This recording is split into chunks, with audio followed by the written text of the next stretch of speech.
So mga tol, 13 araw na nga lang po, magaganap na ang bigating laban sa Tokyo Dome sa Japan sa pagitan ni Naoya Inoue versus Junto Nakatani, kung saan nakataya po dyan ang undisputed belts ni Naoya Inoue sa Super Bantam. Sa latest video nga po ng training ni Nakatani, kondisyon na po ang katawan nito habang nagsha-shadow boxing siya. Sinisigaw nga po ng mga tao sa paligid sa gym, and the new undisputed world champion. So kapag tinalo po kasi ni Nakatani itong si Inoue, maaagaw niya lahat ng titulo ni Inoue sa Super Bantam at magiging isang ganap na po siya na 4 Division World Champion. Kaya napaka-importante po ng laban na yan para kay Nakatani, at kumpiyansa naman po si Nakatani na tatalunin niya ang The Monster. Habang sa latest post naman po ni Naoya Inoue, pinakita po nito ang kanyang batak na katawan at kumpiyansa naman po niyang sinabi na mananalo daw siya sa May 2. Yung 2 weeks daw na remaining na araw, talagang sinusulit niya sa pag-iinsayo para mas lalong makapaghanda pa dito kay Nakatani. So malapit na nga po yan mga tol.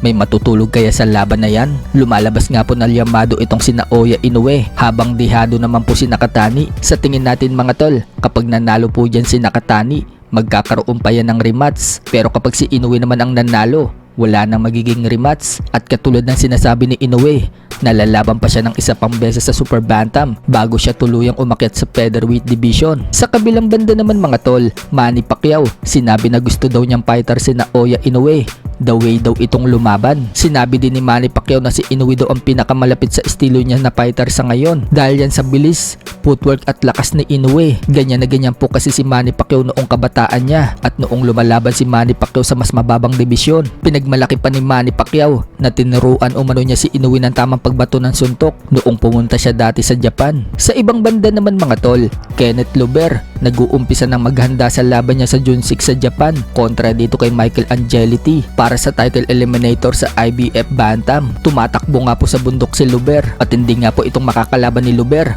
Marami ang nagsasabi na mala Shakur Stevenson daw kung dumepensa itong si Michael Angeliti. So may malinis nga po itong record na 14-0 with 8 knockouts. So parehas po sila ni Luber mga tol na walang talo. Kailangan makalusot ni Luber dyan mga tol, at kapag nangyari yan, World Championship na ang sunod niyang laban. Sa iba pang balita mga tol, Yumer Marshall matapos pasukin ng pagbabasketball, ngayon naman nag-aaral na siya. So mula sa boxing mga tol, napunta sa basketball itong si Yumer, at ngayon nag-aaral naman siya. Wika nga po sa caption mga tol, sa ring, tapang at puso. Sa court, disiplina at teamwork. Sa classroom naman daw, sipag at pangarap.